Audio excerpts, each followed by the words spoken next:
물론 여긴 국민 라디오.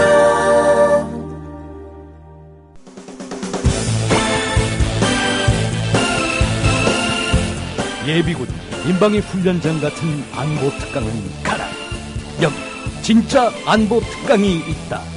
김종대, 정욱식의 진짜 안보.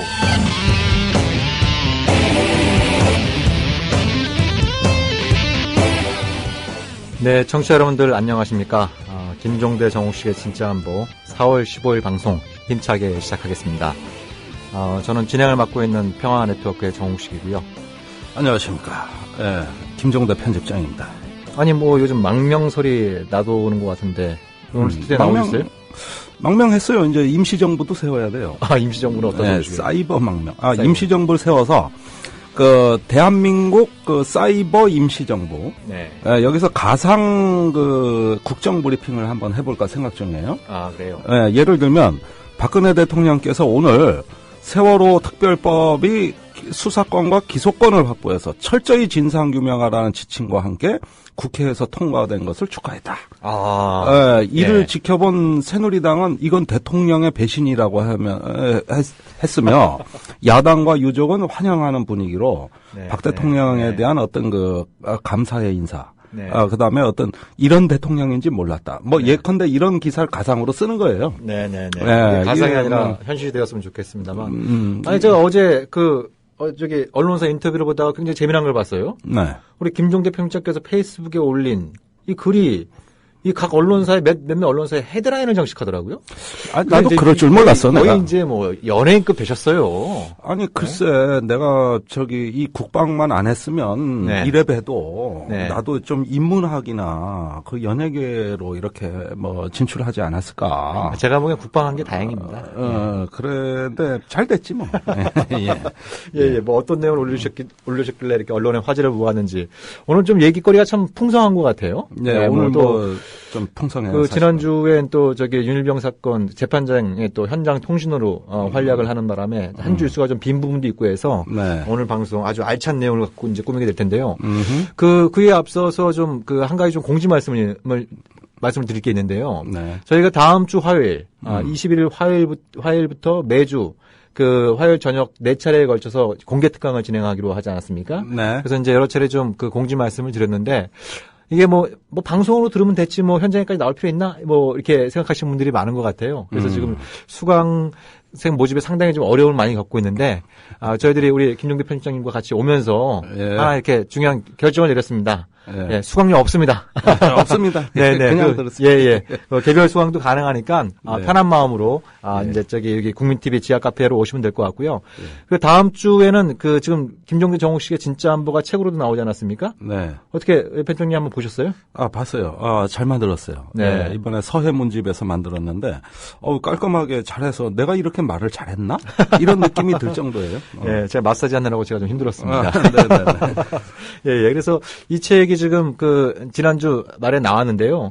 다음 주 공개 특강에서는 이제 저자 사인회도 간간히 할 예정이니까 책 사신 분들 또 이제 현장에서 사실 분들 많이 참석하셔가지고 이제 좋은 강연도 듣고 또 저자들과 얘기도 나눌 수 있는 그런 시간 마련하도록 하겠습니다. 알겠습니다. 그러면 저희 진짜 한번 전하는 말씀 듣고 본방송 시작하도록 하겠습니다. 나이 들면서 몸에 좋다는 거 하나씩은 드시죠? 저는 새싹 땅콩차를 얼마 전부터 먹습니다. 바로 2가지 성분 때문인데요. 그건 바로 새싹 땅콩에 들어있는 다량의 레스베라트롤과 아스파라긴산입니다. 레스베라트롤은 심장질환 예방, 세포 노화 방지, 각종 암의 개시, 촉진, 진행, 전 단계를 차단하는 화학적 암 예방 효능이 있음이 세계의 석학에 의해 네이처지와 사이언스지에 게재됐죠. 그리고 아스파라긴산이 콩나물에 10배 가까이 들어있어 술자리 좋아하는 제겐 필수 보충 성분이기 때문입니다. 2가지 성분 때문일까요? 새싹 땅콩차를 마신 뒤부터 술 먹은 다음 날 숙취, 붓기가 훨씬 덜하고 불편했던 몸이 훨씬 편해졌습니다. 그리고 저만의 부작용인지 아침에 그게 우뚝 그리고 중요한 건 맛도 좋습니다. 속상한 일 많은 요즘 이런 때일수록 몸 생각하셔야죠. 술꾼에겐 필수 속상한 당신의 몸엔 새싹 땅콩차 구입문의 070-8635-1288 070-8635-1288 홈페이지는 한글전창걸.com으로 찾아오세요. 예, 우선 긴급한 소식부터 먼저 알아보겠습니다. 오늘 판문점에서 남북 군사회담이 열렸습니다. 정부가 아주 비밀리에 진행을 했는데 이게 어떻게 된 일인지 일단 오마이뉴스의 국방부 출입기자 김도근 기자를 연결하겠습니다. 김 기자님 나와 계세요? 네. 예, 먼저 오늘 열린 회담의 이름이 뭡니까 이게? 예, 방금 남북 군사 당국자 접촉이라고 공식적으로 확인이 됐습니다. 네네. 예, 그러니까 지금 오전에 조선일보 보도 나온 이후부터 네. 지금까지 통일부 국방부 출입기자들이 계속 요 회담 내용을 확인하려고 네. 하루 종일 매달렸는데요. 네. 방금 전 4시에 국방부에서 공식적으로 오늘 남북 군사당국자 접촉이 있었다라고 공식 발표를 했습니다. 네, 아주 비밀리에 추진된 회담인데 아침에 네네. 조선일보 보도 때문에 밝혀지게 된 거죠? 그렇습니다. 자, 누가 나간 거죠? 예, 우리 측에서는 류재승 국방부 국방정책실장, 네. 그러니까 차관복급이죠. 예. 그리고 북측에서는 김영철 정찰총국장이 참석한 것으로 알려졌습니다. 아, 상당히 급이 높으면 이건 아마 국방장관급 회담 바로 아래 단계, 예, 고위급 접촉으로 보여지는데요. 예, 네네. 지금까지 이 부분에 대해서 하루 종일 취재를 했는데 정부에서는 일체 확인을 안 해주고 있습니까? 그렇습니다. 지금 방금 전에 몇 분 전에 이제 공식적으로 오늘 남북 군사 당국자들 네. 당국자 접촉이 있었다라고 발표를 했었고요. 네. 사실 오늘 아침에 이게 조선일보 보도가 나오면서부터 네. 사실 다른 통일부 그리고 국방부 기자들은 다 물을 제대로 먹은 셈이 됐는데요. 아. 예.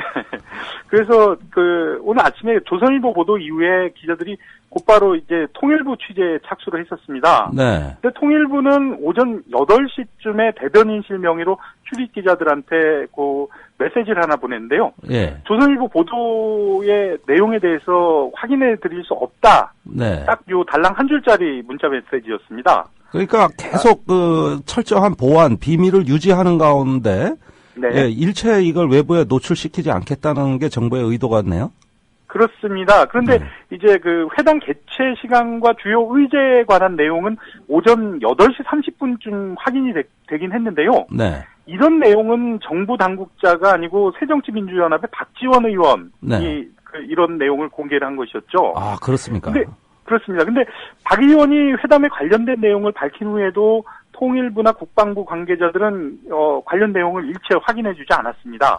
자, 남북 군사회담이 열리는 거는 분명히 지난 북한 고위급들이 3인이 방문하고 난 것의 연장선에서 네네. 지금 남북 대화에 굉장히 좋은 신호고 또 국민들이 다 알아야 될 내용인데 이렇게 극비리의 회담이 진행된 이유를 어떻게 추정하십니까? 일단 지금까지 알려진 것으로는 북측의 비공개 요청이 있었고 네. 우리 측이 이것을 수용했다. 네. 라는 정도만 알려졌는데요. 네. 사실은 박근혜 정부가 네. 남북 대화 같이 이런 어떤 대북 정책에 있어서 투명성의 원칙을 굉장히 강조해 왔었습니다. 네. 근데 이런 투명성의 원칙에서 보자면 오늘은 정부 스스로 이 원칙을 깨버렸다라고 얘기를 해도 과언이 아닐 텐데요. 네. 어쨌거나 북측의 요청이 있었다고는 하더라도, 이 지금처럼 특히 이제 남북 관계가 굉장히 미묘한 시점에 있는 지금 상황에서는 사실은 이게 정보를 제대로 오픈하지 않으면은 오보가 나오기 마련이고요. 네. 또 이런 오보 자체가 남북 관계에 있어서 굉장히 좀 치명적이죠. 네. 그렇죠. 예, 이런 우려를 생각해 보자면은 사실은 정부 측에서 설명하고 있는 게 설득력이 좀 떨어진다고도 볼 수가 있겠습니다. 자, 매우 뜻밖의 이례적인 사안인데 지금 네. 최근에 NLL에서 남북 교전이 있었고 사흘 뒤인 10월 10일에 대북 전단 살포를 하면서 역시 총격전이 있었습니다. 그렇습니다. 자, 그렇다면 이 작금의 어떤 긴장 완화, 한반도 위기 관리에 관한 문제가 분명히 오고 갔을 걸로 예상이 되는데 국방부 출입 기자실 분위기도 그렇게 예상들 하고 있습니까? 그렇습니다. 사실은 내용이 굉장히 의외의 소식이었습니다. 남북 왜냐하면 오늘 회담의 참석자들의 급을 좀 살펴볼 필요가 있을 것 같은데요. 네. 말씀드렸던 대로 이 국방정책실장은 현역 군인이라면은 3스타에 해당하는 요직입니다. 그렇습니다. 예, 그리고 북측의 김영철 정착 총국장도 상장이거든요. 예. 역시 우리 군의 중장에 해당하는 그런 계급입니다. 예. 그래서 이 대령급이 보통 그 군사 실무회담이라고 하면은 대령급이 만나거든요. 네.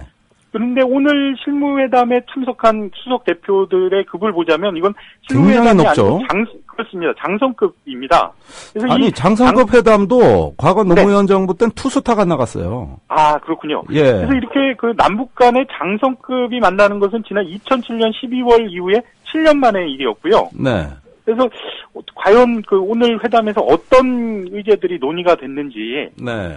이런 부분들에 대해서 굉장히 관심이 쏠리고 있습니다. 자, 영관급 장교에 의한 실무자 접촉 없이 바로 고위급 회담으로 이것이 그렇습니다. 더군다나 뭐 일반 어떤 그 통일부나 다른 어떤 남북 대화 부서도 아닌 국방부에서 네. 이 회담을 먼저 했다는 것은 굉장히 충격적입니다. 사실 이것이 이후에 어떤 남북 간의 어떤 대화나 협상의 분위기로 가는 데는 분명히 나쁜 신호는 아닌 것 같아요. 네네. 네, 좋은 징조인 것 같죠? 네네, 그렇습니다.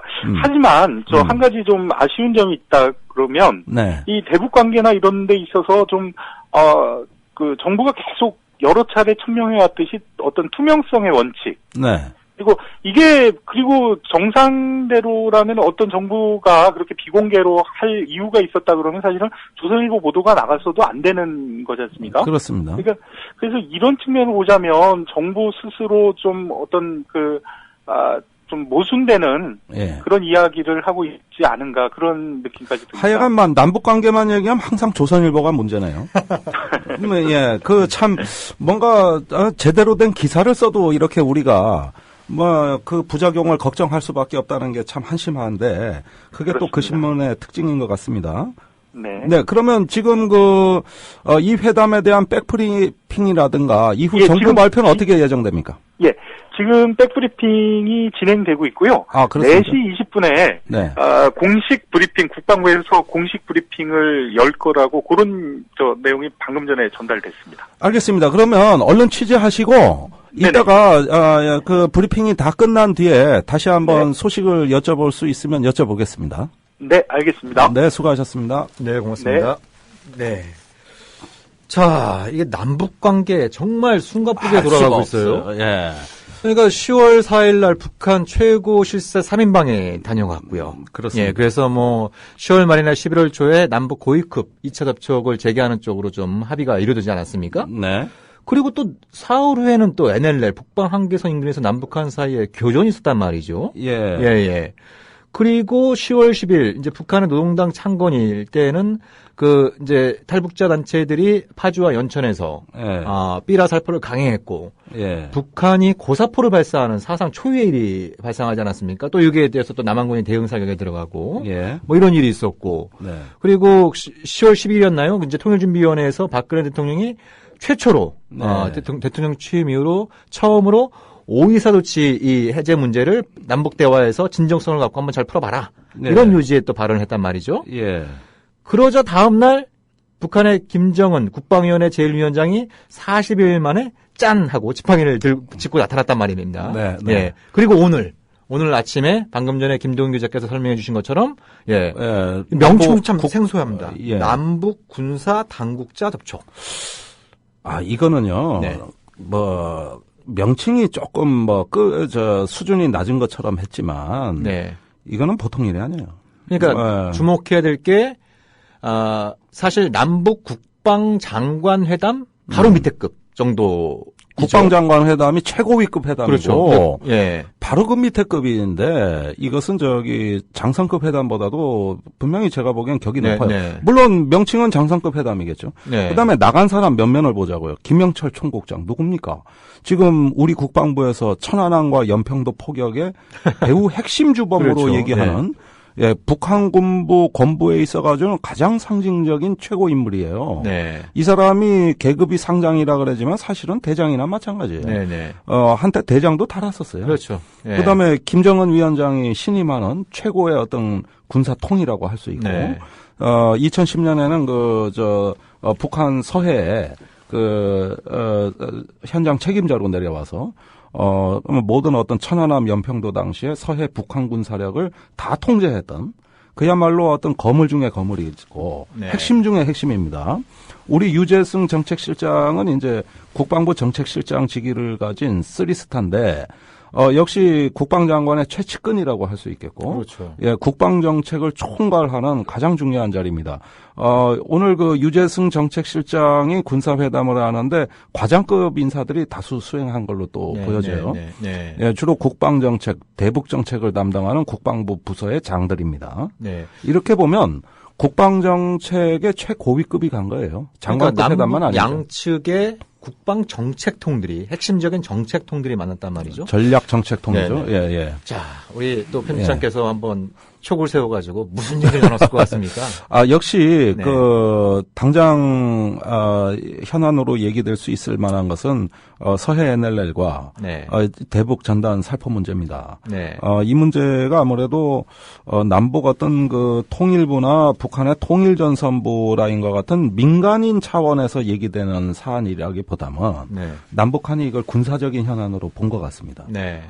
지금까지 NLL도 원래는 이게 군사회담 소관이 아니지만 사실은 남북 간의 군사당국자들끼리 이 문제를 논의해 왔지 않습니까? 네. 대부분 남북 간의 핵심 주제들은 국방회담, 군사회담에서 주로 논의돼 왔던 게 그동안 관례라고 본다면 네. 이것은 핵심 문제를 협의하기 위해서 남북이 예정에도 없이 급히 만난 겁니다. 그 시점은 대략 이틀 전입니다. 네. 이틀 전쯤에 제 생각엔 북에서 제안을 한 걸로 보여지고 네. 이걸 우리 정부가 수락을 한 걸로 보여져요. 그렇다면 이틀 전이 언제냐? 10월 12일인가요? 10월 그렇죠. 13일이죠. 13일이죠. 예. 그다음에 통일 준비가 언제 열렸습니까? 그게 13일이었죠. 그게 13일이죠. 네.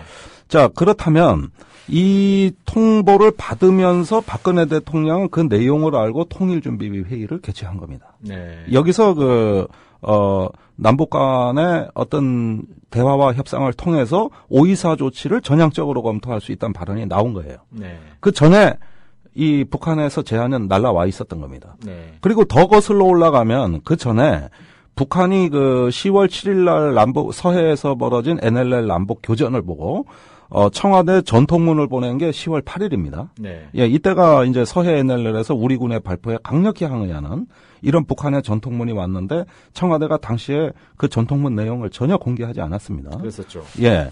그러면서 무언가 우리가 북한에 응답을 했을 것이고 네. 그 다음에 13일경 또는 12일 날쯤에 북한에서 그러지 말고 군인들끼리 만나서 네. 이거 당국자 회담 하자. 네. 이렇게 얘기가 나간 겁니다. 네. 그러니까 지금 이게 남북 관계가 보이는 것도 드러나는 것도 굉장히 숨가쁘게 불과 한 2주 사이에 네. 숨가쁘게 움직이고 있습니다만 지금 물밑에서 네. 잘 보이지 않는 곳에도 굉장히 숨가쁜 이런 어떤 접촉들이 일어나고 있는 이런 어떤 상황인데요. 네. 예.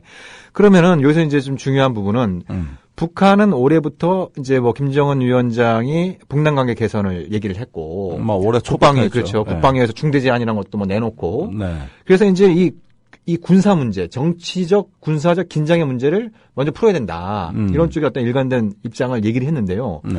근데 실제로 지금 최근 남북 대화가 남북 협력이 이루어지는 걸 보면은 주무부서인 통일부는 거의 지금 개점 휴업이고, 개점 휴업 상태이고. 예. 북한의 국방위원회와 남쪽의 청와대, 예. 그리고 남북 양측의 군부의 실세들, 예. 그 국방 정책통들 이런 사람들이 지금 다이다이로 만나는 구도로 가고 있단 말이에요. 자, 보시죠. 이거는 남북한 간에 이런 인식이 있는 거죠. 아무리 통일부 통일전선부 만나고 무슨 고위급이 만나도 저쪽 서해에서 일 터지면 말짱 도루묵이다. 네, 네. 결국 남북 문제의 선결 과제는 가장 시급하고 다급한 군사 문제를 일단 협의를 해서 네. 양국의 어떤 남북한의 어떤 군사적인 안정을 도모해 놓고 네. 정치 회담을 하는 네. 이런 어떤 프로세스에 공감을 하고 있는 거예요. 네. 사실은 지금 남북 고위급 회담이 10월 말로 예정된 상황에서 일단 이 국방 당국자 간의 어떤 접촉이 먼저 있었다는 건 굉장히 좋은 일입니다. 네, 네. 예, 이렇게 해서 이 문제를 남북한이 공동으로 논의할 수 있게 해 놓고 비교적 어깨의 짐이 가벼워진 다른 어떤 최고위급들이 네.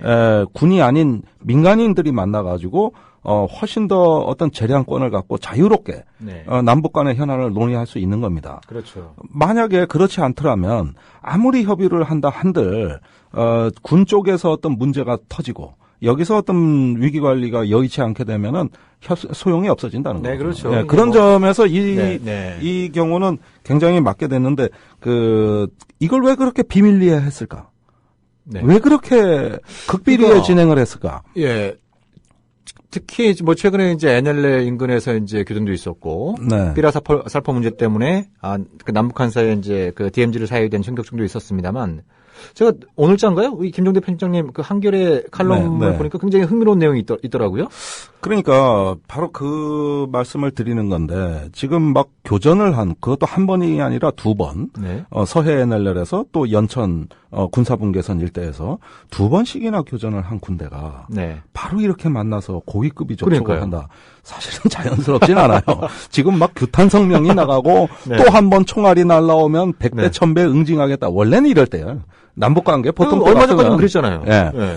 그러는 상황에서 만나니까 어떤 정치적 부담을 덜고 어떤 물밑 대화로 진행을 하고 싶었던 겁니다. 네. 그렇게 보면은 도대체 그 교전 상황이 어땠길래 그러는가를 한번 복기해 볼 필요가 있어요. 네, 10월 7일 저기 NLL 네. 사이에서 벌어진 네, 일 네. 얘기하는 거죠. 그러니까 10월 4일 날 인천에 북한의 이제 그 황병서 총정치국장을 비롯한 3인이 네. 예, 아시안 게임 폐막식에 참석하고 갔습니다. 네. 엄청나게 남북의 어떤 대화 복원의 기대감이 높아졌어요. 네.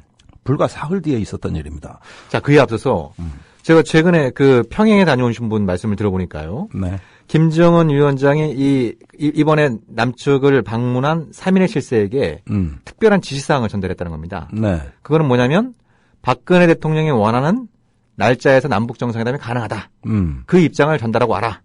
그 얘기를 지금 전해 들었다라고 이제 평양에서 최근에 평양 다녀오신 분이 그런 말씀 전해 주셨거든요. 네. 근데 이런 어떤 부분들이 뭐 그런 것들이 이제 언론에 드러나지 않은 부분들이 있습니다만 최근 어떤 이제 그 남북 사이의 이제 이 국방이나 이 청와대 국방위원회에서의 고위급 접촉 네. 이런 흐름 네. 이게 좀 숨가쁘게 진행되는 것과 좀 연결이 되지 않나 이런 어떤 좀 축축도 드는 부분이 있는데요. 네. 지금 그 편집장님께서 지금 설명해 주시려고 하는 게 이 10월 7일 날에 있었던 이 남북 간 해군 사이의 교전에 아주 우리 국민들한테 잘 알려지지 않은 그러나 우리가 주목해야 되는 그런 어떤 뭐 진실이 있다라는 그 취지의 말씀이신 것 같은데 그 내용을 좀 소개를 좀 해 주시죠.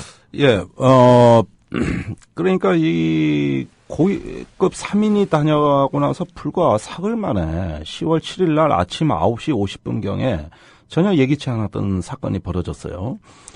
연평도 인근의 이제 영평도 서북방 방향의 NLL에 북한 경비정이 출몰을 했습니다. 물론 그때 주변에 다수의 어선도 있었던 것 같아요. 지금이 꽃게잡이 그 조업의 어떤 끝물에 해당되는 시기입니다. 그런데 북한 경비정이 세 척이 출몰을 했습니다. 그런데 우리 그 해상에서 우리가 설정한 전술 조치선을 넘어오기 시작했습니다. 이러면 우리가 경고를 하게 돼 있어요. 그런데 그 경고에도 불구하고 그 중에 한 척이 NLL을 계속 넘어와 가지고 한 0.8km 정도 넘어왔었던 것 같습니다. 이때 우리 유도탄 고속정에서 경보 사격을 했어요. 이때 북한 함정이 맞대응을 하는 또 그들의 사격이 있었는데 거리가 한 8km 정도 떨어지는 바람에 북한에서 쏜 것이 우리 함정에 도달하지 않았습니다. 그래서 우리는 소리로만 알고 있는 거예요. 북한에서 이제 쐈다는 거에 대해서. 쐈다는 거에 대해서. 그런데 북한 함정은 아시다시피 함포가 없습니다. 그래서 기관총이에요.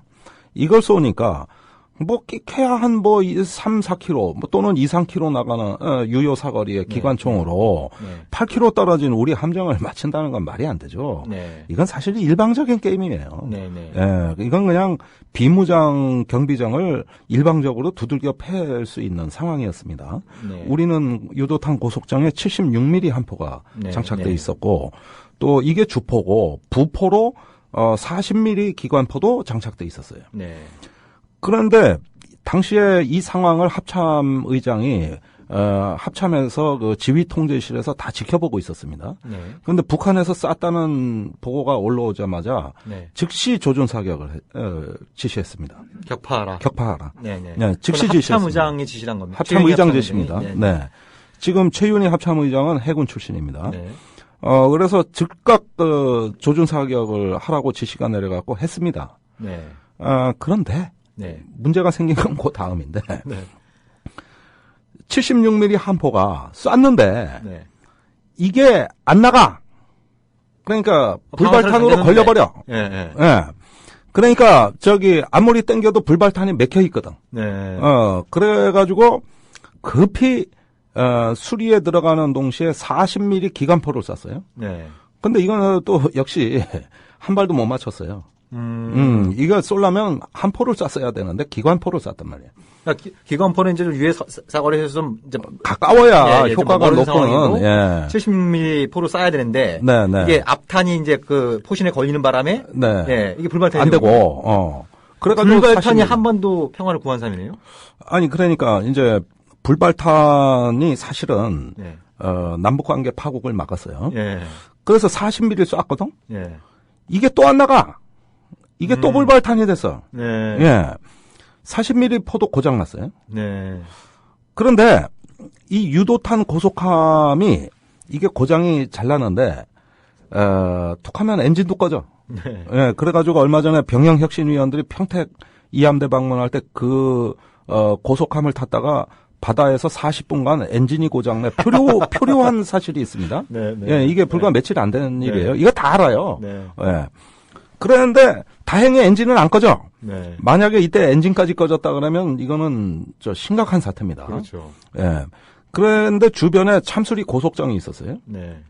그래가지고 고속정이 앞으로 오고 우리 고속하면 뒤로 빠져요. 네. 예, 수리를 해야 되니까. 네. 네. 이래느라고 시간이 상당히 허비가 됐어요. 네. 우리 참수리 고속정에는 여기도 한포가 없어. 네. 이게 대간첩 작전용으로 도입이 된 거라서 네. 어디 뭐 빠른 속도로 추적을 하는 걸 잘하고 근접 전투를 잘하는 것이지. 뭐 함대함 점투 이런 건 좀 이건 뭐 맞지 않는 8km 말씀이죠? 무장에 빈약해요. 네. 네. 그래가지고 40mm밖에 없거든요. 네. 이걸 또 쐈는데 한 발도 못 맞춰. 네. 예, 8km나 떨어졌으니까. 네. 뭐 정확하게는 8.8km래요. 네. 그 사이에 북한 함정이 어선 사이로 사라졌어요. 네. 그런데 우리는 북한의 경비정이 세 척이었다면 이건 전술대형이라고 보고 네. 바로 조준 격파가 들어간 건데 실패한 겁니다. 네. 예, 이게 이제 만약에 어떤 북한 함정에 명중이 됐다면은 2009년에 대청해전 이후로 5년 만에 해상 교전이 될 뻔 했던 거예요. 그렇죠. 그런데 결국은 변종만 올리다가 이제 안 됐단 말이에요. 네. 당연히 합참에서 지시를 했는데 안 되지 않습니까? 네. 합참의장이 왜 히스토리를 새로 쓸 뻔했는데 히스토리가 안 됐냐? 역사를 새로 쓸 뻔했는데 왜 안 됐냐는 뜻이에요.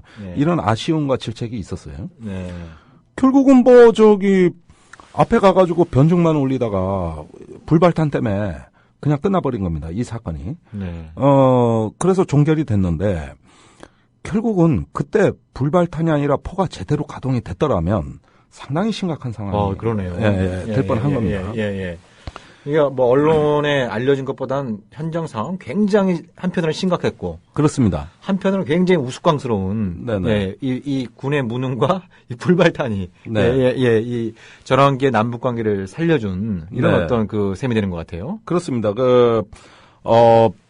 이것 때문에 이제 작전사령부, 이함대 사령부, 지금도 그 책임 공방이 사실 아직까지 이어지고 있습니다. 네. 이 사실이 어제 그 합참 국정감사에서 밝혀진 거예요. 네. 예. 그런데, 그 이면을 보면은 우리 군의 이러한 무능력이 결국은 한반도의 남북 관계의 파국을 막은, 이런 어떤 그 요인이 됐습니다. 그런데 이걸로 끝났냐? 그게 아니에요. 또 있습니까? 사흘 후에 또 사건이 벌어집니다. 이번에 지상에서 연천에서 이게 얼마나 기가 막힌 사건인가 한번 보자고. 10월 그러니까 10일 날이죠. 그 연천에 보면은 그 국가대표 상비군 그 축구팀 연습장이 있어요. 네. 그 옆에서 이제 그 자유북한운동연합 최근에 박상학 씨라고 이제 언론에 많이 보셨을 건데 이 단체가 대북 전단을 살포하기 시작한 게 풍선을 띄운 게 1시 50분입니다. 네. 2시경엔 풍선이 다 떴어요. 네. 이게 이제 바람을 타고 북쪽으로 넘어가다가 몇 개는 풍선이 터져서 삐라가 우리 쪽에 쏟아졌고 네. 나머지는 이제 올라가기 시작했습니다. 그런데 이게 공개된 행사였어요. 그러다 보니 아침부터 남북이 첨예하게 대치는 이미 시작된 상황에서 풍선이 날아간 거예요. 북한은 장사정포를 대기했고. 근데 지금 그 말씀하신 부분은 연천이 아니라 파주. 아, 파주. 예. 그 오두산 통일전망대. 아니, 거기도 뺐었고. 예. 그러니까 그 오두산 통일전망대에선 그 자유북한운동연합의 박상학 대표가 한 거고. 네. 그건 연천에서는 비공개로. 비공개로. 그러니까 통일부도 파악을 못 하고 있었던 거죠. 예. 맞아요. 그랬는데. 올라가는 시간이 걸려서 그랬는지 비밀리에 했는지 몰라도 3시 50분경에 북에서 발포가 시작됐어요. 이건 풍선을 향해서 그렇죠. 발표를 한 겁니다. 그런데 전방에서 이걸 관측하던 우리 일선의 경계병들이 그냥 총소리가 들립니다. 네. 이게 보고의 전부예요. 네. 어디서 났는지 몇 발이 달리는지 뭐 이런 것들이 전혀 정보가 없었단 말이죠. 네. 그런데 이제 갑자기 4시 50분경에 중면 면사무소에서 총탄이 발견이 된 겁니다. 네. 그게 이제 신문에 사진으로 그렇죠. 나가는 것과 같습니다. 그제서야 북이 우리 쪽으로 쐈다는 걸 알고 네. 우리가 또 회의가 벌어졌어요. 쏠까요 말까요. 뭐 합참까지 네. 보고가 올라가고 이걸 또 최윤희 합참의장이 지휘를 했단 말이에요. 네. 그래서 우리 측에서 5시 50분이 다 돼서 네. 40몇 분인가 그런 것 같은데 어디서 쐈는지 모르니까 원래는 북이 그 포격을 하면 그 원점을 타격해야 되는데 네. 우리가 그걸 모른단 말이죠. 네. 이래가지고 북한 지피를 하나 지목해서 그 인근 상공에다 기관총을 발사한 겁니다. 네. 네, 이게 우리 측 사격이에요. 네. 그러면은 2시에 풍선은 날아갔는데 우리 대응 사격은 5시 50분경이니까 해질 무렵에 약 한 4시간 가까이 걸려서 네. 이 네. 상황이 진행이 됐어요. 아니, 근데 북한이 그런 어떤 뭐 고사포나 그런 포를 발사하면 그거 잡으려고 엄청난 세금을 들여갖고 그 아선가요? 대포병 레이더가 배치되어 있지 않나요? 그래서 전혀 포격 원점을 몰랐는데 상황이 종료되고 나서 네. 아서 레이더가 네. 그 포격을 한 위치를 확보하고 있었다는 사실이 뒤늦게 밝혀진 겁니다. 아니 그러면은 레이더 부대 따로 뭐 저기 그 기관총 부대 따로 이렇게 있는 거예요? 아니 원래는 감시 정찰하는 부대 따로 있고 네. 타격하는 부대 따로 있는 거지. 아니 그러면 이 둘 사이에 뭐 긴밀한 그런 어떤 연락처가 있으면은 글쎄 그게 이상한 거예요. 내가 네. 지금 보니까 지금 이 부분이 네. 처음부터 합동작전으로 해가지고 네. 입체적으로 전투준비 태세가 됐어야 되는데 네. 이 부분이 굉장히 혼란스러워요. 전달이 된 건지 안 된 건지 알 수가 없어요. 네. 그래서 우리는 처음에 우리 군의 발표는 그 포격 원점을 못 잡았다고 돼 있는데 네. 그 다음에 난 보도는 잡았다는 건데 네. 그 산의 후사면으로 그 위치를 파악했다는 거거든요. 네. 네, 그러면은 이 두 보도 내용이 상충이 됩니다. 네. 또 군의 그 부실한 초동 대응이 또 문제가 되는 거예요. 네. 지금까지 뭐라고 했습니까? 북이 조금만 도발만 있어도 그 도발 원점과 그 지휘부까지 타격한다고 지원 세력과 지휘 세력까지 응징하겠다. 공언하고 있었던 거죠. 도발 원전도 파악을 못한. 그렇죠. 그리고 이것만 그런 줄 알았는데 방금 얘기하신 저기 통일 전망대. 네네. 예, 여기서도 총성이 들렸다는 걸 또 나중에 알게 된 거예요. 예. 그러니까 도대체 총알이 어디서 날라왔는지 몇 군데서 날라왔는지 또 어떻게 이것이 저기 초기 대응이 됐는지 이런 부분들이 확인만 하는데 몇 시간이 걸린 거예요. 몇 시간이. 그런데 이런 불상사를 대비해서 북의 장사정포와 우리 자주포 부대와 그다음에 대구의 F-15K까지 대기하고 있던 상황이었어요. 네. 어디선가 제대로 노출이 되고 대응 사격이 들어갔더라면 하마터면 남북 간에 굉장히 어떤 강도 높은 교전도 가능했던 상황이었다는 겁니다. 제 얘기는. 네네. 다 준비가 끝나 있으니까 어느 한쪽이 상대방의 어떤 그 군사적인 행동을 이걸 공격 신호로 보고 움직였더라면 그러면은 어떤 옛날에 연평도 포격 사건의 버금가는 이런 고강도 교전이 충분히 가능했던 상황이었고 이번에는 전투기까지 공대지 전력을 준비해 놓은 상태였기 때문에 이랬을 경우에는 더 확전이 될 수 있는 소지도 사실은 다분했다는 겁니다. 예, 그런데 군 간의 어떤 부실한 대응 때문에 예, 이것도 황당하게 조용히 마무리가 됐다 이거예요. 예, 서로 이해하는 선에서 마무리가 됐다 이겁니다. 그러면은 사흘 전에 있었던 해군의 교전과 비교해봐도 그렇고 해군과 육군이 번갈아 가면서 다행스럽게도 어떤 교전으로 가지 않는 이런 어떤 원만한 위기 관리가 되는데 그 이유는 군의 무능력함 때문에. 그럼 이거를 군의 무능을 질타를 해야 되는 겁니까? 이게 뭐 칭찬을 해야 되는 겁니까 이거? 근데 이제 결과적으로 잘 된 일인데. 한반도 평화 포럼의 김창수 실장의 해석에 의하면 그것은 광해군식 교리에서 나왔다는 겁니다. 그건 무슨 말씀인가요? 명나라 청나라가 싸우는데 우리가 파병을 했잖아요, 그죠? 네. 그런데 싸우기 싫거든. 그래가지고 광해군이 화살촉을 다 꺾었대. 그래가지고 빈 화살만 날렸다는 거지, 촉 없는 거. 이런 심오한 뜻이 우리 군에 있었다는 거예요. 그래가지고 이 무언가 튼튼한 안보 태세도 과시하면서 한반도의 큰 파국도 막을 수 있는 이러한 고도의 전술이다. 이것이 이제 김창수 실장의 해석이 되는 겁니다. 군의 그런 깊은 뜻을 우리 같은 사람이 잘 몰라뒀네요. 그래서 군을 조롱하고 모욕하면 안 돼요, 우리가. 이렇게 일선의 전투원들이 이렇게 어떤 노력하고 있는 거예요. 그런데 10일 날 이렇게 아무 일 없이 끝나니까 13일 날 이번에 북에서 접촉하자. 군사고위급 접촉을 하자. 이런 전통문이 날라왔고 그 사실을 알고 박근혜 대통령은 그날 통일준비위원회 회의에서 뭐라 그랬냐. 자, 요 표현이 중요합니다. 전쟁 중에도 대화는 해야 된다.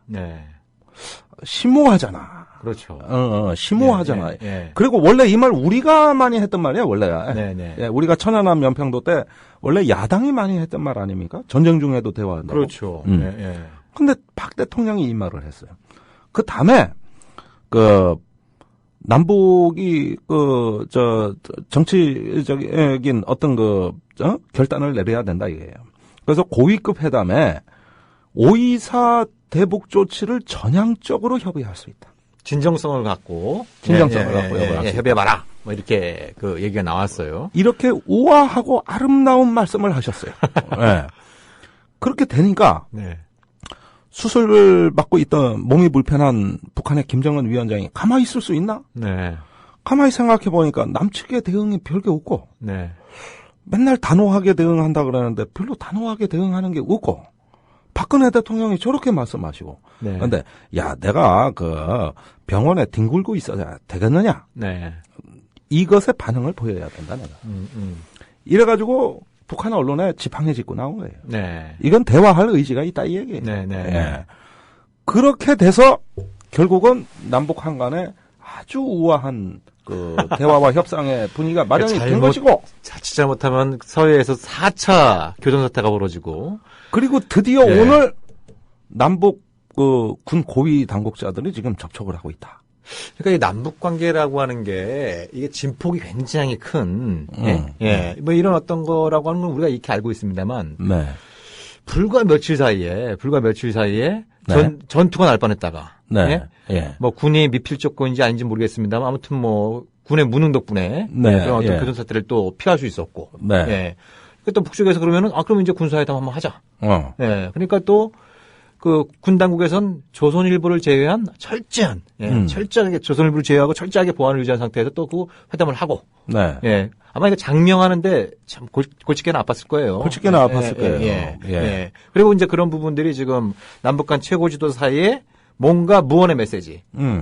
박근혜 대통령은 아마 취임 이후로 가장 적극적인 대북 발언인으로 평가할 수 있는 전쟁 중에도 대안을 할 수 있어야 되고 처음으로 5.24 조치를 입에 올리면서 이거를 남북한 당국의 진정성을 가지고 대화를 통해서 풀어봐라. 이렇게 얘기를 하고 김정은 위원장은 또 지팡이 짚고 또 이제 또 현장에 또 공개적인 활동을 재개하는 이런 일련의 양상들이 쭉 벌어지고 있단 말이죠. 근데 여기서 지금 변수는 역시 삐라살포 문제인 것 같아요. 그렇죠.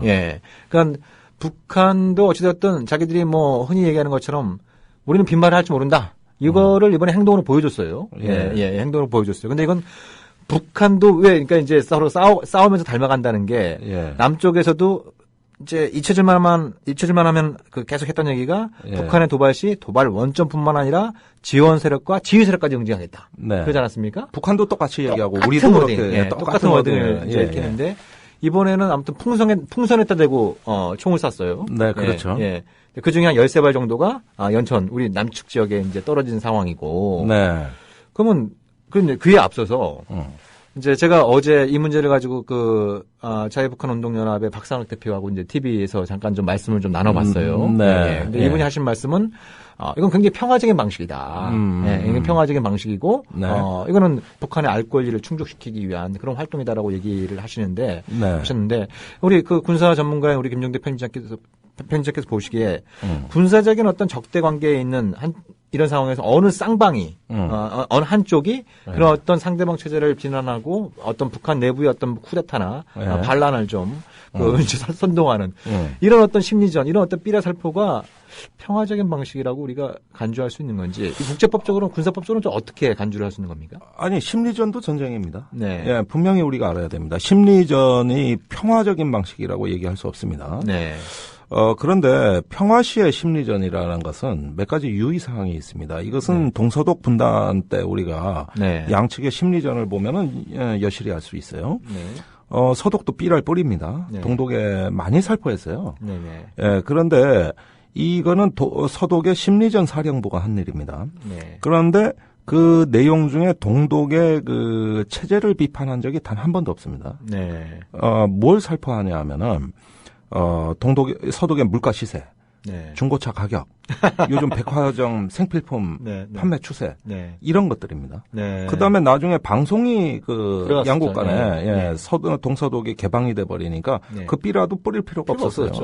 결국은 그 TV가 동독을 망하게 한 거예요, 사실은. 그런데 동독을 비난한 내용 없었습니다. 자, 여기서 심리전이라는 건 상대방이 나한테 호감을 갖고 복종하거나 아니면 나한테 협력하도록 만드는 걸 심리전이라고 합니다. 그런데 지금 박상학 씨 얘기를 했습니다만 그 단체에서 북한에 뿌리는 삐라 내용은 뭐냐 하면은 북한의 김정은 위원장이나 갖고 나오셨네. 어제 박상학 대표께 제가 부탁드려서 세 가지 종류를 좀 삐라 세 가지 종류를 받아왔습니다. 하나는 이제 4년 전에 돌아가신 황장엽 전 노동당 비서의 어떤 장례식 장면이 담겨 있는 거고, 또 하나는, 북한 흔히 얘기하는 이제 세습왕조, 3대 세습왕조 체제가 얼마나 사생활이 문란한지. 주로 사생활이죠. 이런 얘기들이 좀 담겨 있고, 그리고 이제 지금 새누리당 의원인 탈북자 출신의 조명철 의원. 89년도에 세계 평화 총전에 참석차 방북을 했던 임수경 지금 이제 새정치연합 국회의원이죠. 그러니까 탈북자도 남쪽에 오면 국회의원 될 수 있고, 북한에 갔다 온 사람도 국가범법으로 처벌받았지만 그 이후에 국회의원이 될 수 있다. 난 이건 반대 안 해. 그냥 국회의원이 됐다. 이건 팩트니까. 난 이거는 그래. 그런데 그 뒷면에 있는 부분은 김정은 위원장을 굉장히 어떤 비하하는 내용이고 또 그 어머니까지 거론을 하고 있고 결국은 김정일의 위원장의 기쁨조 출신 고영희 이렇게 하면서 김정은의 위원장의 이제 어머니를 사실상 비하하는 내용입니다. 기쁨조 출신이라고 여기에다가 써놓고 있습니다. 제일 주목할 거는 요건데요. 요거는 제가 이게 참 말씀으로 드리기가 좀 그런데 이게 지금은 이 삐라에는 한쪽에는 이승만, 박정희, 박근혜 대통령의 사진이 찍혀 있고 이 반대쪽에는 김일성, 김정일, 김정은 이 3부자, 이 3대가 찍혀 있어요. 그래서 북한의 3부자에 대해서는 굉장히 이제 비난을 하면서 했는데 이승만 대통령에 대해서는 대한민국을 사수한 호국 영웅이고 진정한 애국자였습니다. 이렇게 얘기를 하고 박정희 대통령에 대해서는 경제적 부흥과 발전에 초석을 쌓은 진정한 인민의 봉사자이고 머슴이었습니다. 이렇게 얘기를 하고 이분의 따님이신 박근혜 후보는 이러저러 했는데 2천만 북한 동포의 인간 해방과 자유통일을 위해 오늘도 힘차게 전진하고 있습니다. 이렇게 했었어요. 저는 이 삐라의 수신처가 어딘지 좀 궁금합니다. 북한 인민을 이렇게 바라보라는 건지. 이게 북한에 뿌려진 삐라입니다만은 이게 남측에 뿌려졌다면은 꽤나 욕먹을 삐라예요. 그러면서 계속 북한의 어떤 최고 수뇌부에 대해 가지고 사실 이 뭐 삐라 내용이 사실인지도 모르겠습니다. 한마디로 피가 더럽다는 네, 식의 네, 이미지입니다. 이것이. 네, 그렇죠. 그러니까 사생활도 물란하고 기쁨조나한 엄마 밑에서 태어나지 말았어야 될 자식이 태어나서 젊은 나이에 수령 행세를 지도자 행세를 하고 있다. 뭐 이런 식으로 아주 제가 보기에는 조금 저질스럽다고 할 정도로 네. 이 어떤 모욕하기, 조롱하기 네. 이렇게 어떤 내용들이 채워져 있네요. 네. 그러니까 지금 정부의 입장은 이건 뭐 자유민주주의 국가에서 표현의 자유에 해당되기 때문에 이걸 뭐 법적으로 규제할 근거는 없다. 네. 이렇게 얘기를 하고 있어요. 네. 네. 뭐 조금 자, 그러면은 네. 이게 평화적 방식이라고 한다면 네. 예, 우리가 어떤 사람에 대해서 인격적인 모욕 또는 조롱 이런 것도 말로 한 거니까 평화적이라는 거 아니겠습니까? 네네. 내가 뭐 폭탄을 던졌냐, 그렇죠. 뭐 네. 총을 쐈냐, 말로 한 거니까 평화적인 거다. 이 네, 주장입니다. 네. 근데 이것의 사실 여부를 떠나서 말이죠. 네. 이렇게 말로 하는 것이 현대 사회에서는 가장 모욕적인 어떤 자기 인격 침해가 되고 그것이 폭력으로 연결되는 건 상식 아닙니까? 네. 예, 그러면은, 이렇게 막말도 평화라고 주장을 한다면 그렇다면 사회에서 어디까지가 폭력이고 어디까지가 평화냐 말이죠. 그렇죠. 이런 식의 어떤 궤변으로 어떤 남북 관계를 자기 관점으로 본다 그러면은 이런 삐라가 평화를 가져온다고 더군다나 생각을 한다면은 참으로 안타깝게도 뭔가 굉장히 잘못 생각을 하신 거다. 그렇다면 총알만 안 날라오면 그게 평화 상태인가? 네? 사람을 다치게 하는 거는 물리적인 폭력도 있습니다만 이 보이지 않는 폭력. 뭐 언어 폭력 이게 대표적으로 이제 우리가 뭐 군 폭력 얘기하면서 단순한 어떤 구타행위 지금 군 폭력의 40%가 언어 폭력에서 유발됐습니다. 아니 언어 폭력이 폭력을 발생시킨 게 모든 군 폭력 사건의 40%예요. 네네. 의외로 자기 인격을 침탈당했다 그럴 때는 실제 물리력으로 상해를 입은 거 못지않게 굉장히 효과가 큽니다. 네네. 그러니까 역설적으로 자유북한-운동연합은 북한의 총탄이 날라오는 거 보고서 봐라 이렇게 효과가 크다. 제대로 먹혀들은 거 아니냐. 네네. 예. 우리의 삐라 한 장이 이렇게 큰 결과를 가져왔다고 하면서 오히려 지금 긴장이 고조된 걸 갖고 자기들이 자축을 하고 더 높게 긍정적인 평가를 하고 있단 말이에요, 이 사람들이. 그러니까 일단 근데 어제 박상학 대표하고 말씀 나누면서 이제 방송에서 말씀 나누면서 그 얘기는 제가 좀 들었습니다. 일단 공개적으로 앞으로 하진 않겠다. 앞으로 공개적으로 하지 않겠다. 예, 이 얘기를 하셨고 또 제가 이 남북 관계 지금 박상학 대표님의 어깨에 달려 있습니다. 예. 그래서 이 띠라 살포를 자제하겠다는 용단을 내려주시면 남북 관계를 발전시키는데 굉장히 큰 기여를 좀 띄워줬다 이거지. 이렇게 말씀도 하고 그랬는데 아무튼 좀 이제 좀 고민하는 앞으로 계속 할지에 대해서 좀 고민하는 이런 어떤 모습을 좀 보이고 있어서 우리가 좀 한편으로는 문제점을 정확히 또 지적을 해야겠습니다만 다른 한편으로는 또 그분들의 어떤 내환 그런 고초 이런 얘기도 좀 잘 들으면서 그분들이 좀 자발적으로 자제할 수 있도록 그런 분위기를 만드는 것도 좀 필요하지 않나 그런 생각이 들더라고요. 아니 내려와서 사실 박상학 씨 같은 경우는 대다수의 탈북자와 달리 상당히 어떤 좋은 대우를 받았고 여러 사람들의 어떤 스포트라이트 즉 관심을 받았고 그러면서 꽤나 그래도 어떤 단체 대표로 해서 행세하는 축이에요. 대다수의 탈북자들 99%는 사실은 사는 거 비참합니다. 그다음에 정규직 얼마 없습니다. 대학 진학률 몇 프로 안 됩니다. 범죄를 저질러도 강력 범죄율이 높습니다. 자, 이런 탈북자들에 비해서는 여기 넘어와서 많은 혜택을 받으신 분이에요. 대한민국이 잘 대해준 사람입니다. 그러면 그만큼 혜택을 받았으면 대한민국을 더 불안하게 만들고 더 위태롭게 하지 말았어야 될 거 아닙니까? 그게 자기가 받은 은혜에 대한 보답 아닙니까? 그러면은 대다수의 탈북자들은 말이 없는데 그중에 1%가 안 되는 이분들이 지금 이걸 다 주도하고 있어요. 마치 탈북자 전체 의견인 것처럼.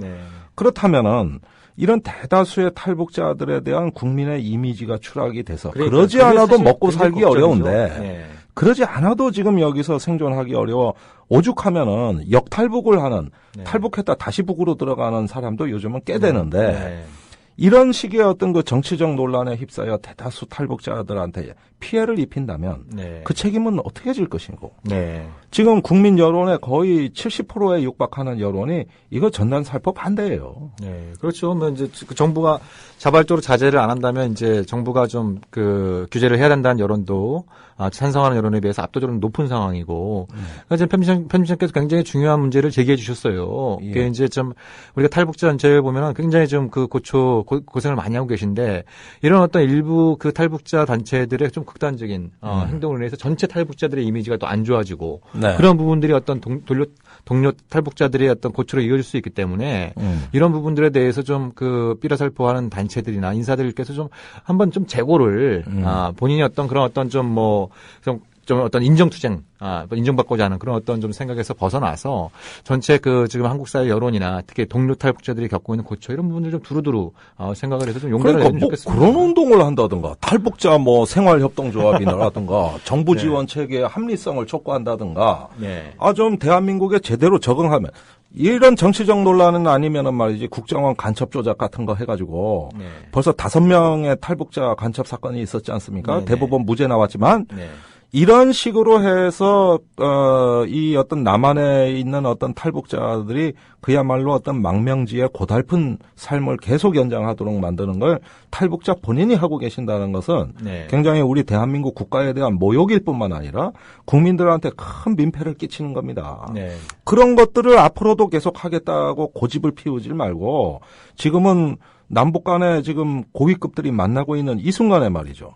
어떤 여기에 뭔가 좀 유용한 정보를 준다든가, 예, 아니면은 좀 더 어떤 건설적이고 생산적인 일을 한다든가, 이렇게 하면은 그 위상도 올라가고, 이미지도 좋아지고 하는데, 요건 안 하고 저런 저질 전단, 이거는 우리 국민들이 보면은 사실 밥맛 떨어지는 거예요. 지금 네네. 이 전단 수준 내용이. 네네. 예. 그걸 자랑이라고 한다 그러면 그 인격의 수준이 뭐가 됩니까? 네. 저희가 이제 일부 방송 마쳐야 될 시간이 다가오고 있는데요. 뭐 이 방송을 어떤 좀 그 삐라살포 단체 인사분들이 듣고 계신지 모르겠습니다만 한번 좀 심사숙고 해주시고 무엇이 그 북한 주민들 또 남쪽에 있는 탈북자들 더 나아가서 우리 민족 전체를 위한 길인지 한번 좀 심사숙고하는 그런 계기가 되었으면 하는 바람입니다. 네. 예. 그러면 1부 방송 마치고요. 저희 2부 때 다시 돌아오도록 하겠습니다.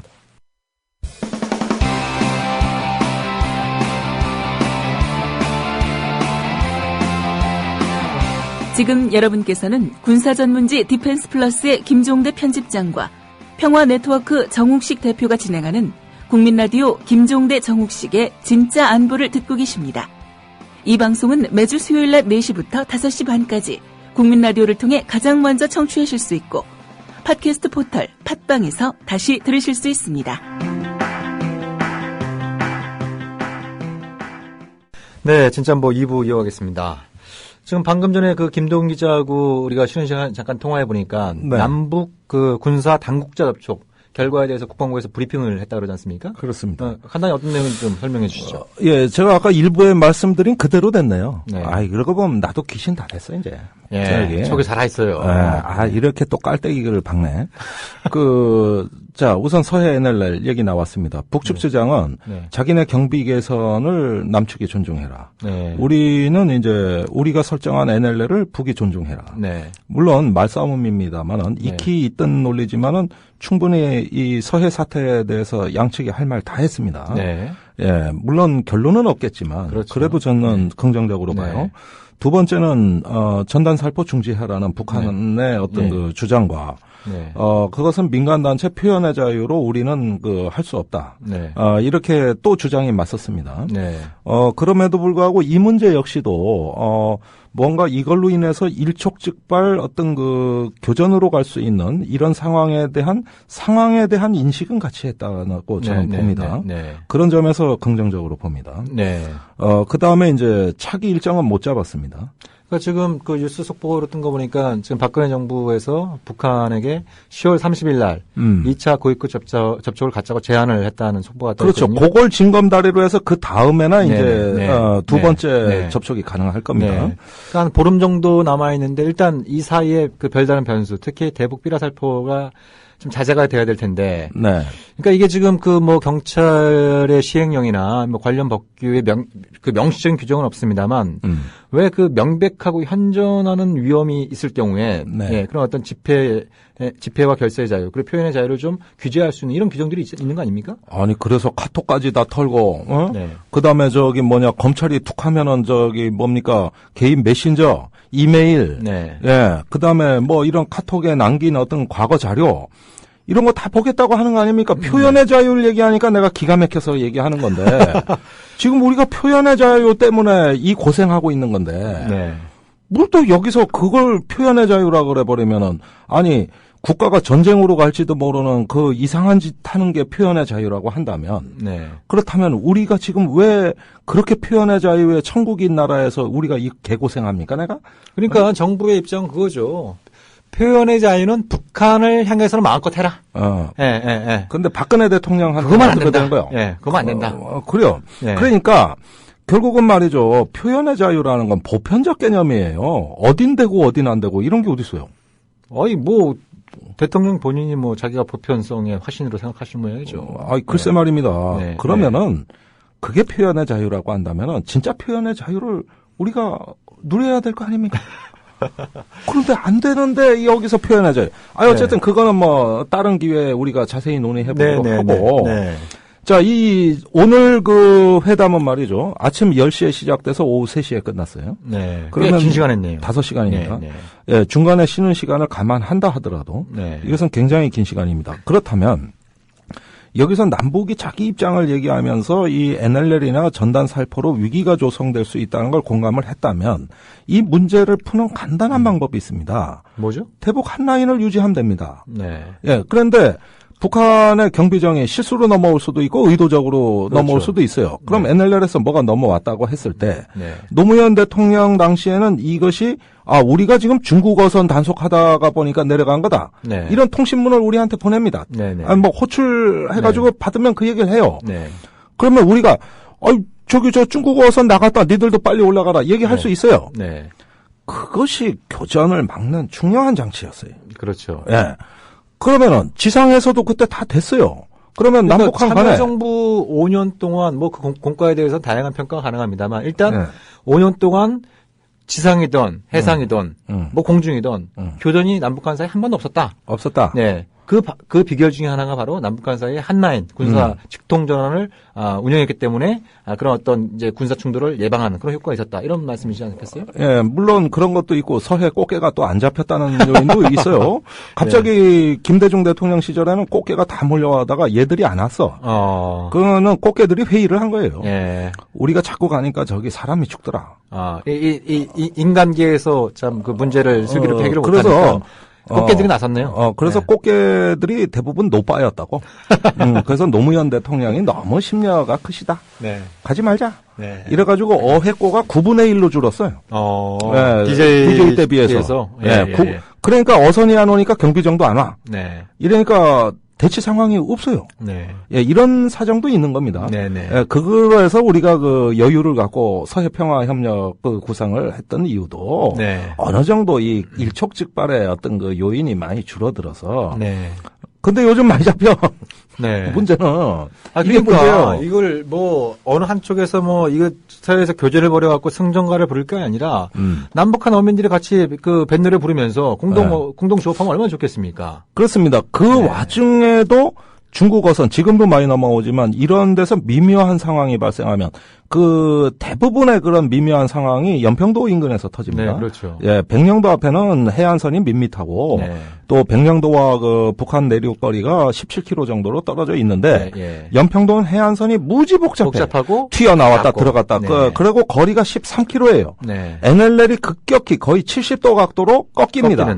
꺾이는 지점에서 내려오던 북한의 선박들이 관성에 의해서 내려오다 보면 어느새 남쪽으로 와 있는 거예요. 이건 사실 북한 배가 뭐 GPS가 있습니까? 뭐 자동 항법 장치가 있습니다. 그렇다면 뭐 바다에 선이 그어져 있습니까? 약간의 안개만 껴도 몰라.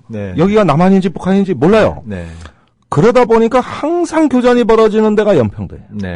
지금까지 다 그랬어. 그렇죠. 그런데 그러다 보면은 그 한 라인이 굉장히 중요합니다. 네. 자, 이런 걸 하면 돼요. 네. 그런 것들이 이제 복원이 되면은 순서로 가야 되겠죠. 그래서 이번에 어떤 그 남북한이 공히 이제 지상이나 해상에서 참 군사적 상황을 관리하기가 너무 어렵고 복잡하다. 네. 이런 부분들의 어떤 상호 간의 어떤 그 입장이 개진이 되면 네. 그러면 그 다음에는 협력의 방향이 나옵니다. 네. 그런데 우리 군은 이걸 안 하려고 그래요. 그 군부의 체면 때문에 그러는 겁니다. 그리고 비공개로 열린 이유 역시 제가 일부 때 얘기들은 그대로 국방부가 설명합니다. 네. 예민한 상황이었다. 네. 교전이 벌어진 지 얼마 안 되고. 네. 그럼 그 예민했다는 게 뭡니까? 씩씩거리고 싸웠는데 어떻게 웃는 얼굴로 나가냐? 이거 보여주기 그렇죠. 싫다. 뭐 보수 언론이나 이런 쪽에서 뭐 난리치겠죠. 난리치는 북한의 거지. 총탄이 오고 간 게 엊그제인데 무슨 뭐 북한 군부하고 만나서 얘기를 나누느냐. 예. 뭐 그래서 뭐 그 비공개로 한 거는 좀 이해할 수 있는 측면이 있지 않겠습니까? 아니, 저는 이해합니다. 그러니까 차라리 그러면은 정말 그 제대로 보안을 지켜가면서 안 보이는 데서 실컷 만나라 이거요.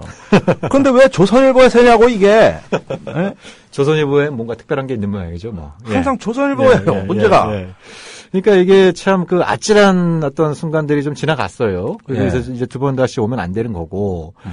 그러니까 이게 좀 이게 남북 관계라고 하는 게 이게 일순간에 특히 이제 군사 충돌이 발생하면 어렵게 쌓아올린 이것이 그냥 일거에 무너질 수 있는 한 방에 무너져요. 이런 어떤 부분들이기 때문에 어찌되었든 오랫동안 단절되었던 남북 대화가 군사 그것도 핵심적인 당국자들이 만나서 뭐 일단 뭐 일차적으로 자기 입장들을 피력하는데 대부분의 시간을 할애했겠습니다만 맞습니다. 그걸 뭐 서로 뭐 일방적으로 삿대질하고 떠드는 것보다는 일단 만나서 대화하는 것 자체가 뭐 구체적인 성과 여부를 떠나서 의미 있는 출발점은 될 수 있다. 뭐 이런 어떤 부분들이 있는 것 같고 그리고 이제 정말 특히 이제 안보 문제는 이런 안보 문제 대북 관계는 보수 정권이 좀 생각을 달리하면 훨씬 더 잘 풀 수 있지 않겠습니까? 아니. 그렇게 어렵던 남북 관계가 통 큰 결단 한 번으로 풀리고 있잖아요. 네. 단 한 번의 결단으로. 네. 인천에 와버리니까 나머지 과정이 쑥쑥 나가고 있지 않습니까? 네. 단 한 번이에요. 네. 저는 북한이 일일 생활권이라는 걸 이번에 처음 알았어. 그러니까요. 난 지구 반대편에 있는 줄 알았어. 뭐 직항기로 와서. 12시간 반을 일을 보고 올라가는 저녁을 기내식으로 해도 되더라고. 네. 그러면은 우리가 뭐 대북 특사다, 정상회담이다, 장관급 회담이다 이렇게 하루에 당일치기로 하는 건 나 별로 못 봤거든. 거의 못 봤다고. 뭐 몇 박 며칠 이러거나 뭐 가서 하루는 뭐 자면서 회담한다든가 이러지. 12시간 반 일 시컷 보고도 시간이 남잖아요. 네. 그러니까 일일 생활권도 아니고 반일 생활권입니다. 그러니까 서울 평양에 그렇게 가까워요. 그러니까 우리가 뭐 분단이 이제 내년이면 70년이 되고 그 분단이 그 과정에서 뭐 전쟁도 치르고 툭하면은 이제 서로 으르렁대고 싸우다 보니까 참 그 북한이 멀게 느껴지고 평양이 멀리 느껴집니다만 옛날에 그런 노래도 있지 않았습니까? 서울에서 평양까지 택시 요금 2만 원. 뭐 지금은 많이 올랐겠습니다만 이게 뭐 단일 그것도 반일 생활권이 가능한 것이 바로 남북 관계이고 그건 정치적으로 어떤 결단을 내리느냐, 어떤 선택을 하느냐 이에 따라서 남북 관계가 얼마든지 달라질 수 있다라고 하는 것이 최근 며칠 사이에 확인되고 있는 그런 그 상황인 것 같아요. 네. 그리고 특히 중요한 부분이 지금 뭐 군 폭력 문제, 군에서 각종 사건 사고 때문에 많은 사람들이 목숨을 잃고 있는 이런 어떤 상황입니다만 특히 중요한 게 어떤 그 남북한 사이의 어떤 뭐 교전 사태나 이 전쟁 상황이 발생해서 이 부모들이 자식들을 군대에 보내는 건 그만큼 국가를 믿고 보내는 거 아니겠습니까? 그렇습니다. 그래서 우리가 뭐 사수라는 표현을 뭐 습관처럼 사용하고 있습니다만 그 작년 방송 때 우리 편집장께서 아주 멋진 표현을 쓰지 않았습니까? NLL 사수가 아니라 NLL 살아서 지키자, 생수하자. 이런 어떤 부분들이 이제 좀 뭐 남북 관계에서 좀 다뤄야 될 아주 중요한 의제가 아닌가라는 생각이 좀 거듭 들어요. 그래서 지금 이제 앞으로 남아 있는 과정에서 우리가 그 박근혜 대통령이 이왕 이제 5.24 조치 얘기를 거론했기 때문에 그래서 병석에 누워 있던 김정은 위원장을 벌떡 일어나게 만들었기 때문에 그놈의 5.24 얘기 하나로 남북 관계가 지금 또 바뀌었단 말이에요. 이런 그 남북 관계니까 가만히 내가 생각을 해보니까 항상 지금 남북 관계는 전략적 고려 없이 안보는 안보대로, 네. 그다음에 그 대화는 대화대로 풀어지는 이런 국면의 파고가 막 뒤섞여 있는 네. 아주 복합적인 정세라고 할 수 있겠습니다. 네. 그래서 망가질 뻔했는데 다행히 군의 무능력, 불발탄 때문에 예, 해군의 불발탄, 육군의 오발탄, 네. 예, 이런 아주 평화지향적인 광해군 군대 덕분에 우리가 네. 다행히 남북 대화에 아무런 지장을 받지 않고 지금 이렇게 순풍에 돌다는 듯이 가는 어떤 이런 모양을 만들어냈습니다. 그죠? 네. 그러면은 이왕 그렇게 됐는데 어차피 전쟁하면 피곤하잖아. 피곤한 정도가 아니라 피해보는 사람들, 예. 그다음에 아니고. 이 전단 살포 때문에 우리 군 비상대기 하는데 피곤하잖아. 그렇죠. 그러면은 장사정포 대기해야지. 북한은 우린 차주포 대기해야지. 포격 원점 찾아내야지. 보고 못하면은 문책 들어오지. 지금 합참의장은 맨날 화가 나가지고 예하부대 무능력 때문에 말이지 역사를 새로 쓸 뻔했다. 그런데 못 썼다. 네. 이러고 말씀하고 계시고. 이번에 역사 한번 쓰셨어요? 예. 그러니까 오늘 방송 제목 자연스럽게 나오네요. 예. 불발탄과 오발탄이 한반도를 살렸다. 그렇죠. 예. 그래가지고 뭡니까?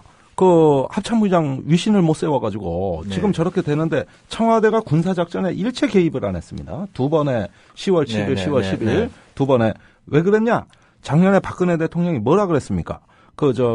일체 정치적 고려를 하지 말고 북이 도발하면 단호히 현장에서 응징해라. 네. 이렇게 전 주요 지휘관들이 보는 앞에서 네. 아주 선언을 하고 이걸 언론에 내보냈습니다. 네. 지금 군은 그걸 실제로 믿고 있어요. 청와대는 관여 안 한다. 근데 굉장히 위험천만한 얘기예요. 군사적인 계획대로, 군사 수칙대로 군이 알아서 해라. 그러니까 현장 지휘관의 판단을 존중하겠다. 존중하겠다. 뭐 이런 어떤 얘기입니다만 이 전쟁의 핵심이 이건 정치와 무관한 것이 아니라 뭐 클라우디오비치가 그런 말을 했습니다만 전쟁이야말로 정치의 가장 연장이라고 그랬죠. 연장이 네. 가장 본질적인 네. 어떤 문제이기 때문에 이 전쟁의 문제, 전쟁과 평화의 문제야말로 이 민주주의과 문민 통제의 가장 핵심적인 문제인데 네. 이거를 어떤 현장 지휘관의 판단에 위임하겠다라고 하는 것은 제가 보기에는 어떤 그 지도자로서의 기본적인 어떤 철학 이런 부분에 있어서 좀 개선돼야 될 부분이 아닌가. 그러니까 이거는 문민 통제가 현저하게 약화돼서 우리가 한반도의 운명을 현장 지휘관의 선의에 맡기고 기대하는 수밖에 네.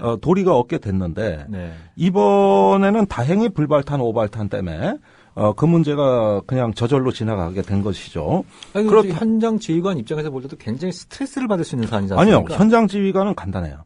왜냐하면은 일체 정치적 고려 없이 내가 최대한의 정과를 올리는 게 오로지 하나의 목표가 된 겁니다. 그러니까 옛날같이 뭐 방송하고 그다음에 시위 기동하고 네. 차단 기동하고 그다음에 뭐 격파 사격하고 네. 이런 복잡한 절차가 싹 없어진 거예요. 그러니까요. 싹 없어지고 단순 명료하게 경고 사격하고 만약에 불응하거나 대응 사격하면 격파해버려라. 요즘은 네. 네. 이게 교전 수칙의 전부입니다. 그러니까요. 간단해요. 이거를 현장의 지휘관들은 선호합니다. 네. 굉장히 그러니까 좋아하겠죠. 이 현장 지휘 한편으로는 그런 부분이 있겠습니다만 다른 한편으로는 현장 지휘관의 과잉 대응이 이 남북 관계를 일시에 파국으로 몰아갈 수 있고 더 나아가서는 교전 사태, 더 나아가서는 전쟁까지도 이제 유발할 수 있는 그런 위험성이 있기 때문에 어떤 이제 국민의 안위 또 이 부하들의 안전 이런 문제를 지금 생각하는 지휘관이라고 한다면 그런 부분들에 관련해서도 좀 현장 지휘관들이 좀 합리적인 목소리를 청와대에 전달할 필요가 있는 게 아닌가 그런 생각도 그러니까 들어요. 어쨌든 쿠바 미사일 위기 때 케네디 대통령이 현장의 군사력을 제대로 통제 못했다라면 어떻게 됐을까? 네. 3차 대전이에요. 그렇죠. 그건 핵전쟁입니다. 네. 북미 대륙 인구의 반이 사망했을지도 몰라요. 네. 그 당시에 맥나마라 국방장관이었습니다. 그런데 쿠바 미사일 위기가 지나가고 나서 약 한 30년 정도 지난 1991년인가? 네. 그 쿠바 하바나에서 회의를 했대요. 네. 97년도 회의입니다. 국제회의에서 당시에 소련의 외무상이 나왔대요. 근데 뭐라고 증언을 하냐면 당시에 미국이 쿠바를 공습했다면 쿠바에는 이미 준비된 핵탄두가 네. 100기가 있었다. 네. 네. 이걸 미국으로 발사하게 돼 있었다. 네. 네.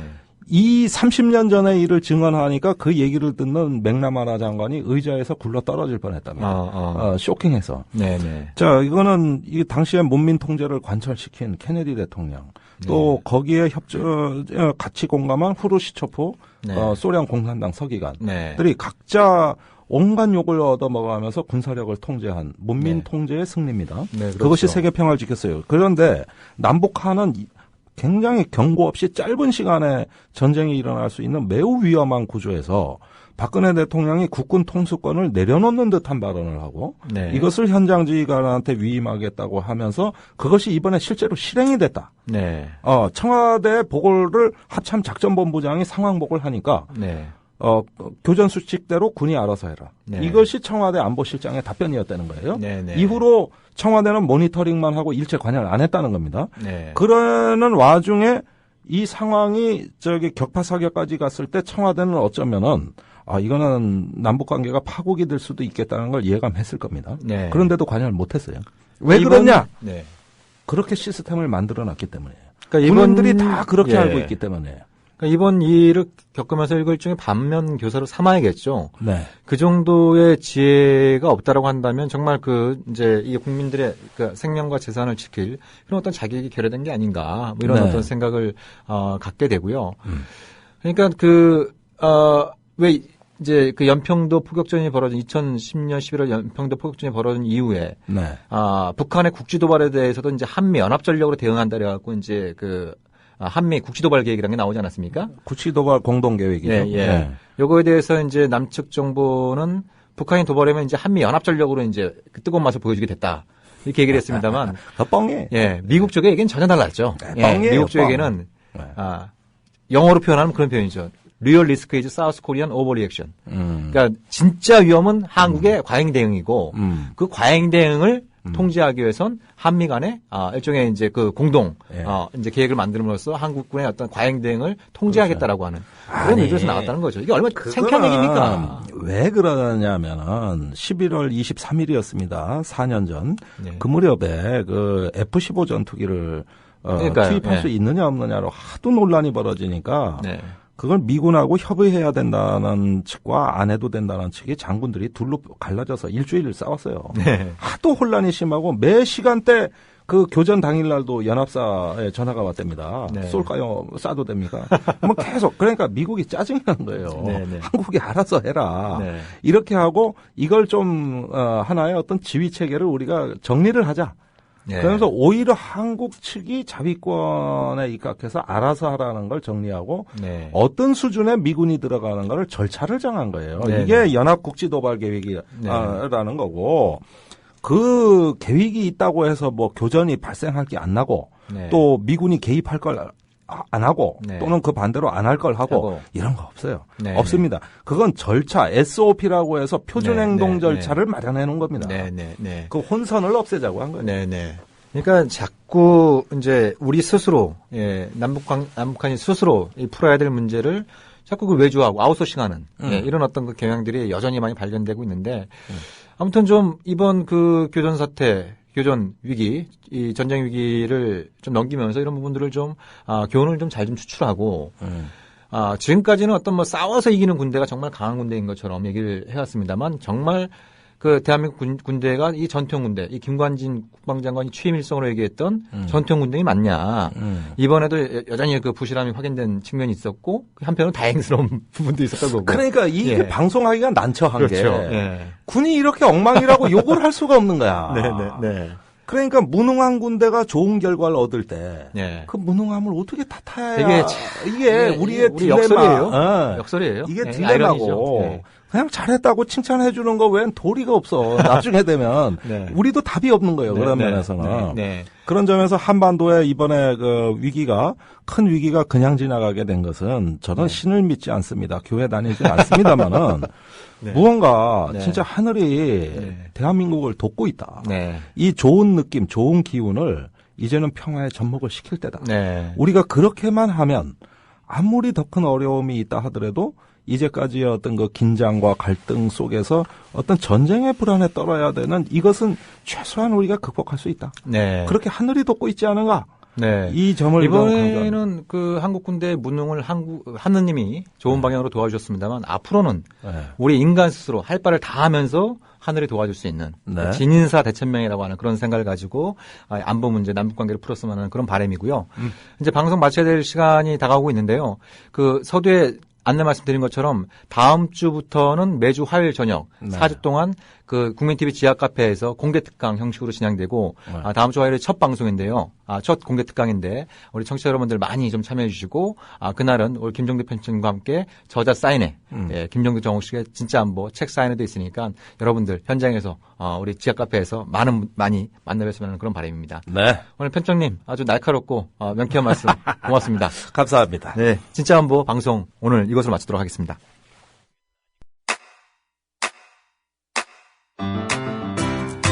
국민 라디오 지지하는 4가지 방법 아시나요? 다운로드하기, 별점 주기, 댓글 달기, 구독하기. 국민 라디오를 보다 많은 이들에게 전할 수 있는 가장 손쉬운 방법. 다운로드하기, 별점 주기, 댓글 달기, 구독하기.